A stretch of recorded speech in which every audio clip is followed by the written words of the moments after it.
से बहुत बहुत धन्यवाद देता हूँ। अभी समय है, हमारा परिवार द्वारा एक गाना ही हिंदी गाना गाएंगे, उसके बाद एक हेल्थ टॉपिक रहेगा, बेटी बोलेगी, उसके बाद मैसेज में जाएंगे।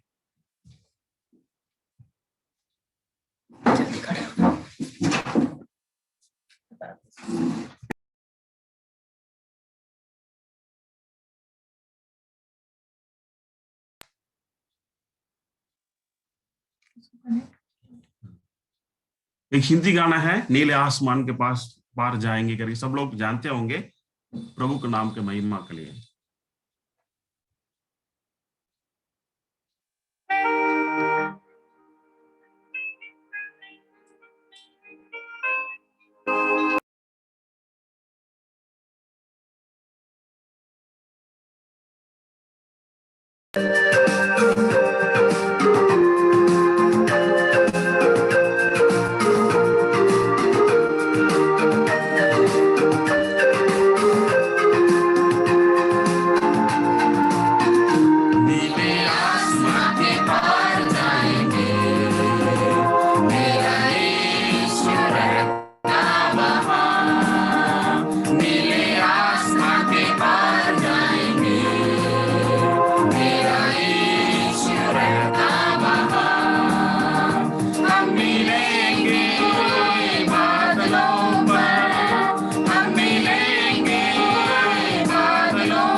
आमेन आमेन प्रेज द लॉर्ड।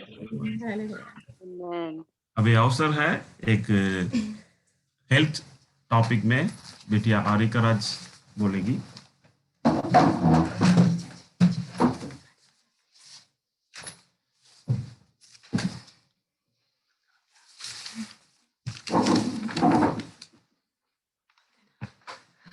सबसे पहले मैं परमेश्वर पिता को धन्यवाद देना चाहूंगी कि उन्होंने मुझे आप सबके सामने ये हेल्थ मैसेज देने का अवसर प्रदान किया।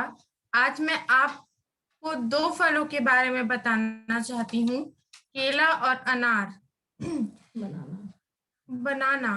केला एक ऐसा फल है जो दुनिया भर में सबसे ज्यादा खाया जाता है। इसमें कई तरह के पौष्टिक तत्व और विटामिन होते हैं जो कि सेहत के लिए बेहद लाभकारी हैं।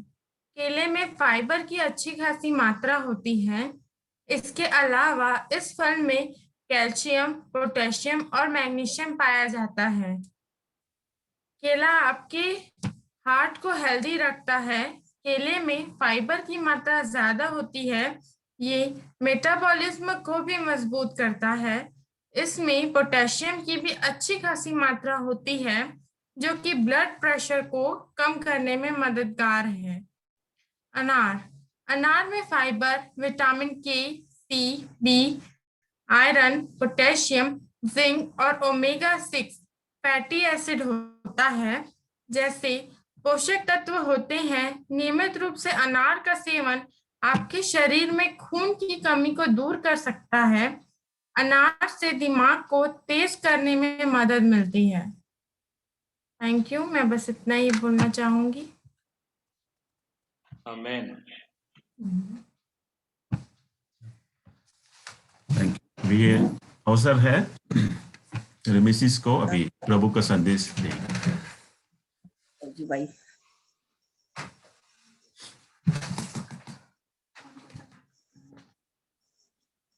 आप सबों को praise the Lord. Praise the Lord. Praise the Lord. Praise the Lord. मैं सबसे पहले धन्यवाद देती हूँ प्रभु पिता का कि मुझे ये अवसर मिला है कि मैं आप सबों के सामने, आप सभी प्रियजन हैं प्रभु के, आप सबों के सामने मैं एक छोटा सा मैसेज जो है वो आप लोगों के समक्ष आज लाई हूँ। और ये जो फैमिली 10 डेज प्रेयर्स है उसका आज पहला दिन है। हम सौभाग्यशाली, मैं सौभाग्यशाली हूँ, मैं बहुत लकी हूँ कि मुझे चुना गया। और मैं पास्टर साहब का भी बहुत बहुत धन्यवाद देती हूँ कि आपने मुझे इस योग्य समझा कि मैं आप लोगों को एक मैसेज दूं और आप मुझसे सुने और मुझसे कुछ जाने और मैं भी आप लोगों से कुछ अच्छी बातों को जानूं, सीखूं। ये प्रभु का धन्यवाद है, ये अवसर है, ये समय है। क्योंकि आज जो है शैतान हमारे समय को चुरा लेता है प्रियो, और हमारे समय को चुराता है ताकि हम प्रभु से दूर हो जाएं, और हमें बहुत सारी संसारिक बातों में वो हमें फंसाता है कि हम उसी में उलझे हुए रहते हैं, बहुत सारी तनाव, बीमारियां, परेशानियां। लेकिन प्रभु का धन्यवाद हो कि आज मेरा परिवार जो है आप सबों के समक्ष है। बहुत बहुत धन्यवाद आपको, आप पास्टर साहब, आपको, आपके परिवार को, सारी इन सब कलीसिया के लोगों को जो आप आज आए हैं मुझे सुनने के लिए और मुझे प्रोत्साहित करने के लिए। और आपकी आशीष, आपका आशीर्वाद मेरे साथ हमेशा बना रहे। आप मेरे लिए, मेरी फैमिली के लिए जरूर प्रार्थना कीजिए। और मैं जो आज का मैसेज है वो मैंने बहुत अच्छे से तैयार किया है आप लोगों के लिए। कुछ अच्छी बातों को, बाइबल की बहुत सारी बातों को मैं आप लोगों के समक्ष रख रही हूँ। हो सकता है कि बहुत सारी बातें आपको पता हो, लेकिन प्रभु जो है वो हर एक को अच्छी अच्छी बातें बताता है, हर एक की ज्ञान और बुद्धि को खोलता है। वो चाहता है कि हम अच्छी बातों को सबके समक्ष रखें। बहुत गुड़ बातें होती हैं प्रियो, और बहुत सारी समझ बूझ जो होती है उसको प्रभु हमारे ज्ञान को बढ़ाता है ताकि हम ज्यादा से ज्यादा लोगों को ज्ञान दे सके, इन वचनों को बता सके। और बहुत सारी गूढ़ बातें हैं, बहुत सारे वचन के अर्थ हैं जो हम कभी कभी नहीं समझ पाते हैं, लेकिन प्रभु का धन्यवाद हो, हम प्रार्थना करते हैं तो वो सब बातें जो है हमारे दिमाग में खुल जाती हैं, और हम जो होते हैं वो बहुत अच्छे से उसको समझ पाते हैं। और अवसर जब हमको मिलता है तो हम दूसरों को भी बता पाते हैं, ताकि जो हमारे में कंफ्यूजन है या कुछ परेशानियां हैं वो हमारे जीवन में ना रहें। आज मैं आप लोगों के सामने जो जिन बातों को रखना चाहती हूँ बाइबल के वचनों से, तो आज का जो मैंने जो तैयार किया है, जो मैंने जो तैयार किया थी वो है rebuild the altar. Rebuild the altar Hindi में है वेदियों को फिर से बनाओ। वेदियों को फिर से बनाओ। तो हम देखते हैं यहाँ पर कि वेदी, ऑल्टर, वेदी क्या है? वेदी जो होती थी, हम देखते हैं पुराने समय में वेदी बनाई जाती थी। तो ये वेदी किस किस चीज के लिए बनाई जाती थी? पहली बात, प्रार्थना में जीवन को दिखाती है ये। और दूसरा है, वाचा बांधी जाती थी वेदी के पास। तीसरा है, बलिदान किया जाता था। और चौथा है, मन्नत मानी जाती थी। और पांचवी बात है, यहाँ पर वेदी में प्रार्थनाएं की जाती थी। तो ये वेदी जो है, ऑल्टर जो होता है, वो बहुत महत्वपूर्ण था उस समय। हमारे परमेश्वर पिता ने ये वेदी बनाने के लिए दिया था, और वेदी बनाने के नियम भी दिए हुए थे। तो वेदी बनाने के लिए जो नियम है वो पाया जाता है निर्गमन की किताब, उसका 20वां अध्याय।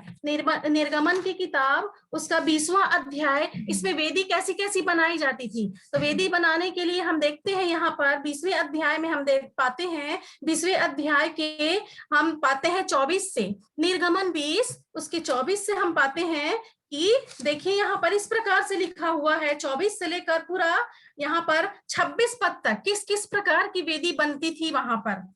मेरे लिए मिट्टी की एक वेदी बनाना और अपनी भेड़ बकरियों और गाय बैलों के होम बलि और मेल बलि को उस पर चढ़ाना, जहां जहां मैं अपने नाम का स्मरण कराऊं, वहां वहां मैं आकर तुम्हें आशीष दूंगा।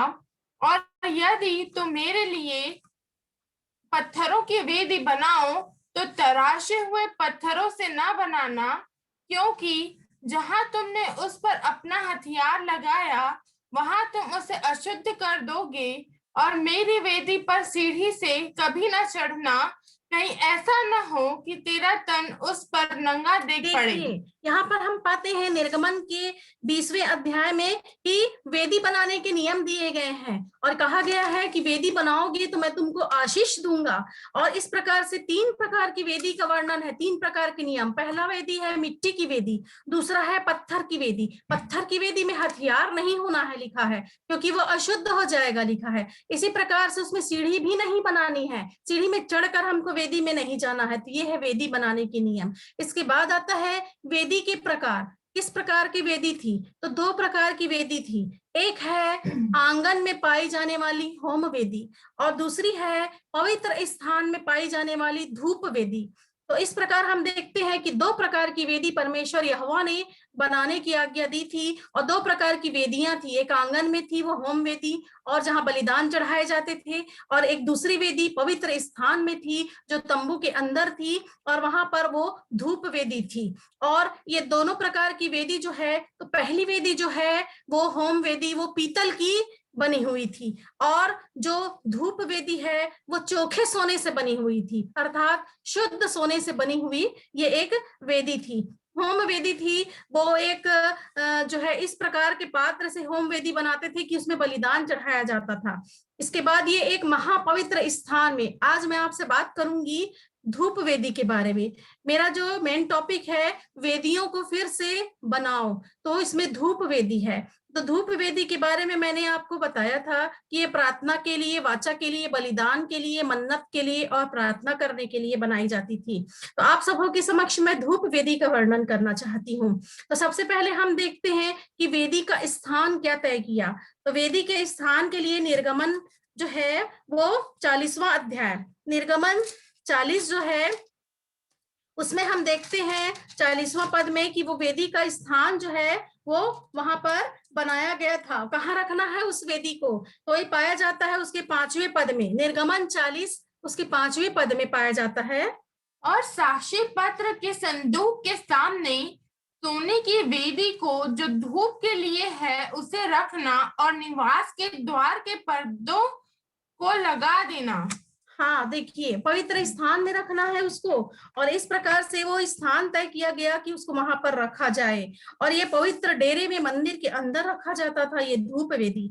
इसके बाद है इसको धूप में क्या क्या जलाने के लिए कहा गया यहोवा के द्वारा। तो इसको जलाने के लिए निर्गमन जो है वो उसके 30वें अध्याय में हम पाते हैं कि निर्गमन 30 अध्याय का 34 और 35 है ना, 34 और 35 में हम देखते हैं कि किन किन चीजों से वो धूप को जलाया जाता था, जो कि एक सुगंध सुगंधित होती थी, उसका धुआं जो है तो परमेश्वर पिता को भावना लगता था, मन भावना लगे मेरे लिए, ऐसा धूप तुमको चढ़ाना है, ये लिखा हुआ है वहां पर इस प्रकार से। फिर यहोवा ने मूसा से कहा, बोल लखी और कुंदरू, ये सुगंध द्रव शुद्ध लोबान समेत ले लेना, ये सब 1 तौल की हों, और इनका धूप अर्थात नमक मिलाकर गंधी की रीति के अनुसार चोखा और पवित्र सुगंध द्रव बनवाना। देखिए, ये पवित्र और सुगंध द्रव वाला होना चाहिए। ये 4 प्रकार के मसाले हैं जिनका मिश्रण को एक ही तौल में तैयार किया जाता था धूप में जलाने के लिए, और ये बनाने की विधि परमेश्वर ये हमारे दी थी, उसी के अनुसार उसे बनाया जाता था और उसे धूप में जलाया जाता था। और लिखा हुआ है कि किसी भी प्रकार का अन्य मिश्रण वहां नहीं जलाया जाता था। तो इस प्रकार हम देखते हैं यहाँ पर कैसा कौन धूप जलाता था। अब देखेंगे कि उसकी विधि, कौन धूप जला सकता था। तो जो याजक और लेवी लोग थे वही लोग बस धूप जला सकते थे, और किसी को अनुमति नहीं थी धूप जलाने के लिए। और वो किस प्रकार करते थे, याजक और लेवी लोग, उन लोग एक विशेष प्रकार का पवित्र वस्त्र पहनते थे, और वो जो उनका वस्त्र होता था वो सनी के कपड़े का बना हुआ होता था, और वो सनी के कपड़े पहनते थे, नहाते थे, पवित्र होते थे, उसके बाद वे उस पवित्र स्थान में जाकर उस धूप को जलाया करते थे। ये धूप जो है वो 2 बार प्रतिवर्ष जलाया जाता था और प्रतिदिन 2 बार जलाया जाता था। ये पाया जाता है निर्गमन की किताब 30वां अध्याय और उसका 7वां और 8वां पद में हम देखते हैं कि ये प्रतिदिन 2 समय में ये धूप को जलाया जाता था याजकों के द्वारा। और उसी वेदी पर हारून सुगंधित धूप जलाया करे। प्रतिदिन भोर को जब वह दीपक को ठीक करे तब वह धूप जलाए, और गोधूली के समय जब हारून दीपकों को जलाए तब धूप जलाया करे।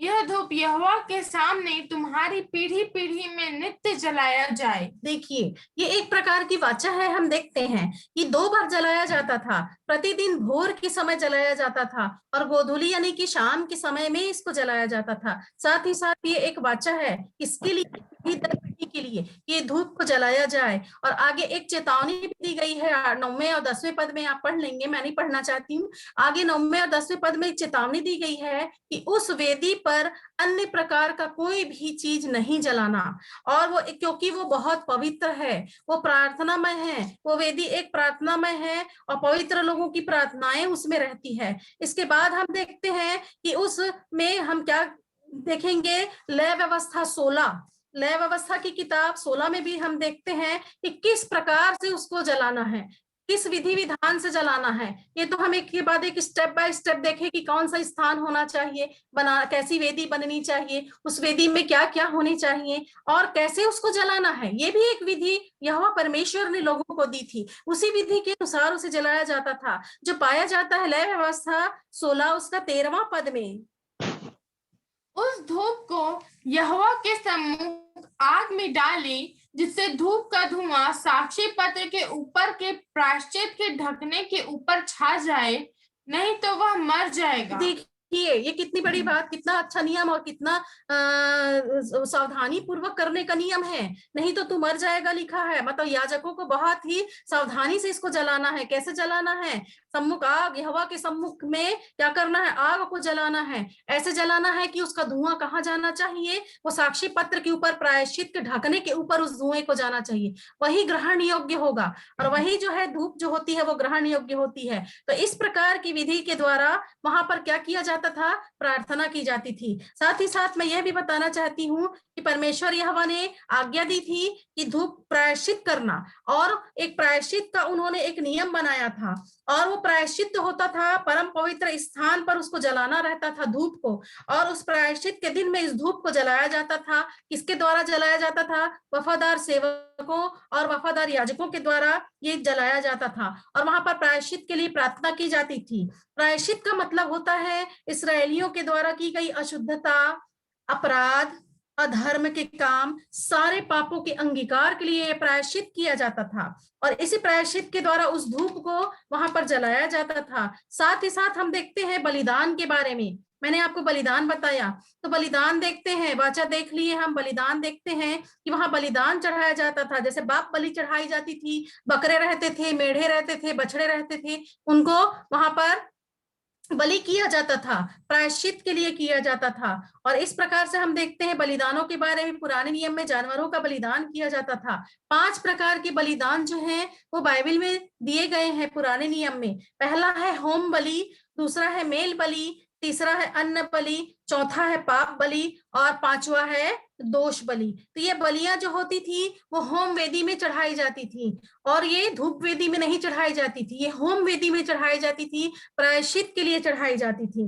तो इस प्रकार से हम देखते हैं कि धूप वेदी के लिए ये एक प्रार्थनामय होता था। मैं आपको धूप वेदी के बारे में वर्णन कर रही हूँ। ये धूप वेदी जो है बहुत पवित्र है, बहुत प्रार्थनामय है। कैसे है? तो इसको हम वचन में पाते हैं। प्रकाशित वाक्य की किताब उसका 5वां अध्याय, प्रकाशित वाक्य की किताब उसके 5वें अध्याय के 8वें पद में हम देखते हैं कि कैसे ये पवित्र है, कैसे ये धूप वेदी पवित्र है। इसको हम देखते हैं।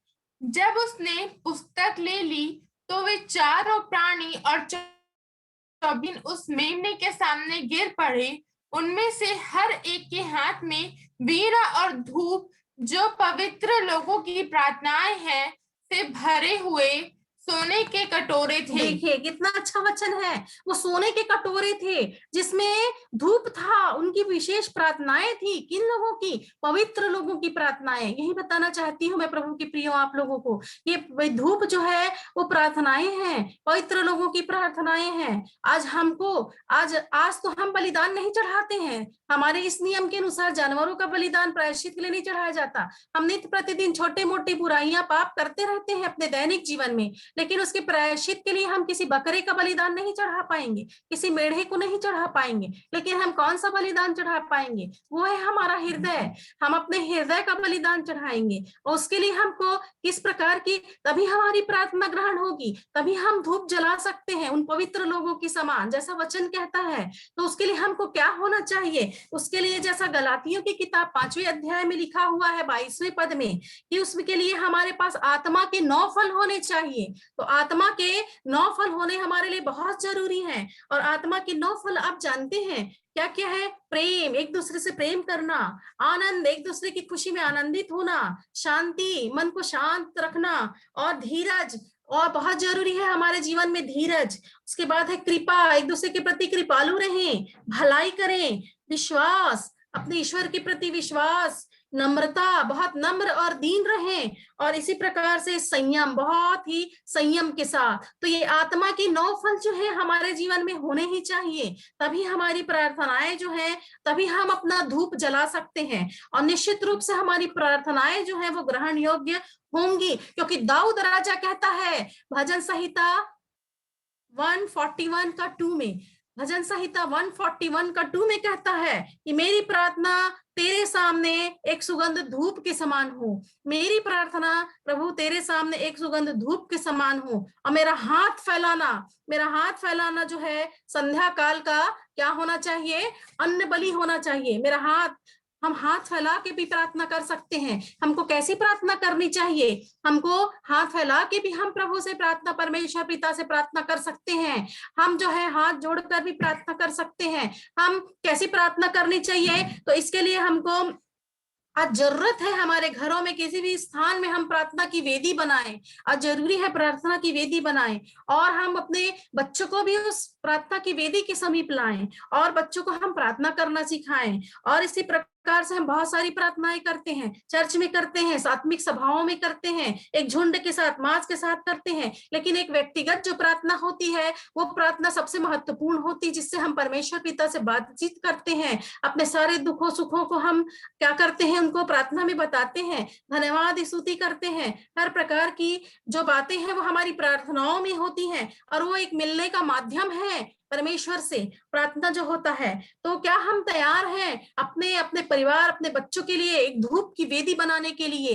तो जरूर हमको अपने धूप की वेदी को जरूर बनाना है। और इस प्रकार से हम देखते हैं कि हमारी प्रार्थनाएं जो है वो जरूर ग्रहण योग्य होंगी। जैसे कि हम देखते हैं जकरिया की प्रार्थना सुनी गई। जकरिया जो था बहुत बूढ़ा था, लेकिन वो याजक था, उसका घराना जो था याजकी करता था। हम देखते हैं कि वो हमेशा नित्य प्रार्थना करता था। आज हम भी अपने जीवन में बहुत सारी प्रार्थनाएं करते हैं, हो सकता है हमको उत्तर ना मिलता हो, या हो सकता है हमारी प्रार्थनाओं का उत्तर प्रभु देर से देता हो, लेकिन वो प्रभु की इच्छा है। हाँ, जरूरी नहीं है कि जब हम चाहे तभी हमारी इच्छा हो, हमारी इच्छा पूरी हो प्रार्थना में मांगी गई चीजें। लेकिन हम देखते हैं जकरिया निरंतर प्रार्थना करता रहता था, वो बूढ़ा था, लेकिन क्या कहा गया, हम देखते हैं जकरिया में कि जकरिया जो था वो प्रार्थना करता रहता है और उसके जीवन में प्रार्थना का उत्तर आता है। कैसा उत्तर? असंभव को संभव करने वाला उत्तर, बहुत ही अलौकिक, बहुत ही अद्भुत, बहुत ही मिराकल वाला उत्तर आता है उसके पास। ये हमारा प्रभु है जो ये सब करता है, हमारा प्रभु ही है जो ये सब कर सकता है, और कोई देवी देवता नहीं जिनके पास ये मिराकल हो। क्या होता है? बुढ़ापे की अवस्था में उसको पुत्र प्राप्ति होती है, ये प्रार्थना का उत्तर उसको मिलता है जो निरंतर, और स्वर्गदूत आकर उसको बोलता है तेरी प्रार्थना सुन ली गई। हालेलुया, आमीन कहिए सभी, आमीन, हालेलुया, हमारी प्रार्थना सुन ली गई। हमको विश्वास करना हमारी प्रार्थना क्या है? सुन ली गई है। और हम बार बार ये इस बात को विश्वास करें और कहें तो हमको क्या होगा? जैसे जकरिया को आनंद और हर्ष हुआ, हम देखते हैं जब जकरिया वहां पर गया था वेदी के पास तो सारी मंडली प्रार्थना कर रही थी, वो एक प्रार्थना का समय होता था, और इस प्रकार से हम देखते हैं कि वो एक अलौकिक उत्तर उसको मिला था। यदि हमारे जीवन में भी यदि हमारी प्रार्थना की वेदी, प्रेयर ऑफ ऑल्टर, यदि हमारा गिर गया है, झुक गया है और यदि टूट गया है, तो आज हमको आवश्यकता है प्रियो प्रभु के लोगों कि हमको ये सब रुकावटें, बाधाओं को दूर करना है और हमको प्रभु के पास आना है। फिर से हम रिबिल्ड करें अपनी वेदियों को, फिर से रिबिल्ड द ऑल्टर, वेदियों को फिर से बनाओ। प्रभु की उपस्थिति वहां जरूर आएगी, होली स्पिरिट आएगी, और प्रार्थना में हम पुकारें, हमको उत्तर जरूर मिलेगा। प्रभु उत्तर देता है, अलौकिक उत्तर देता है, अद्भुत उत्तर देने वाला प्रभु है हमारा। जैसे एलिया, हम देखते हैं पहला राजा की किताब 18वां अध्याय, पहला राजा की किताब 18वां अध्याय में देखते हैं उसने वेदी को रिपेयर किया। 30वें पद में, पहला राजा 18 उसके 30 पद में हम देखते हैं कि एलिया क्या करता है। तब एलिया ने सब लोगों से कहा, मेरे निकट आओ, और सब लोग उसके निकट आए। तब उसने यहोवा की वेदी की जो गिराई गई थी मरम्मत की। देखिए वहां यहोवा की वेदी गिराई गई थी, गिर चुकी थी, उसने उसकी मरम्मत की, उसने उसको रिपेयर किया उस वेदी को। फिर हम देखते हैं उस रिपेयर करने के लिए उसने आगे पद में देखते हैं 31-32 में कि वो क्या करता है, 12 पत्थर छांटता है। 12 पत्थर छांटता है किसके अनुसार? इस्राएल की गोत्र के अनुसार। और 12 पत्थर को जमा कर वो एक वेदी बनाता है एलिया, और उसकी मरम्मत करता है। और क्या होता है वेदी बनाने के बाद? वो 37 पद में बोलता है, हे यहोवा मेरी सुन। वो प्रार्थना करता है, हे यहोवा मेरी सुन, हे यहोवा मेरी सुन, और प्रभु उसकी सुनता है। हालेलुया, धन्यवाद, आमीन। प्रभु उसकी प्रार्थना सुनते हैं। और क्या होता है आप जानते हैं कि क्या होती है? आकाश से आग गिरती है, अब पत्थरों को, धूल को, अब जो वेदी में बना रखी गई सारी चीजों को भस्म कर देती है।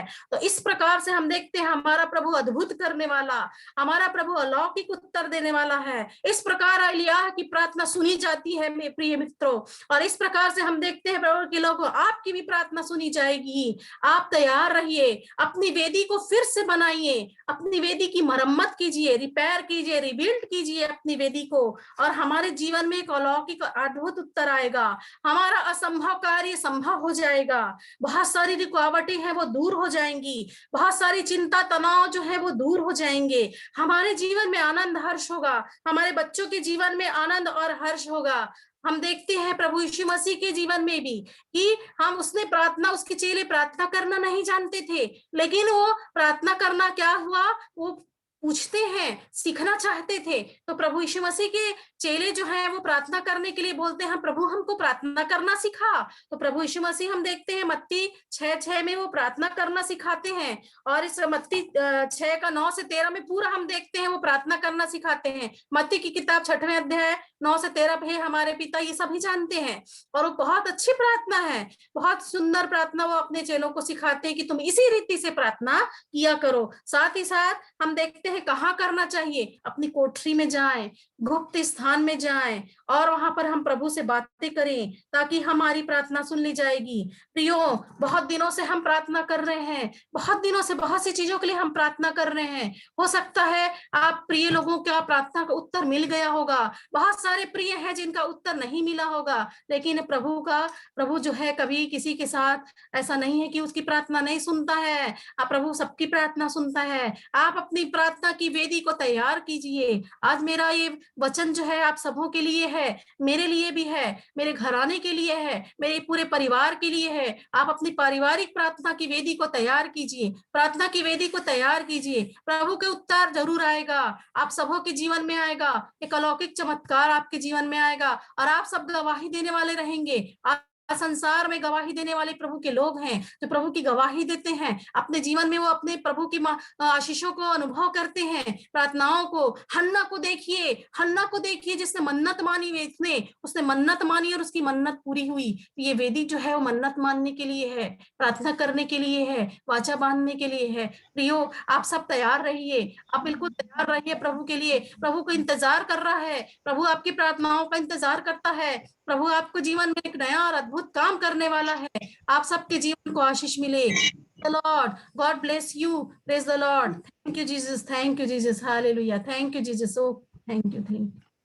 Amen. Amen. Amen. Amen.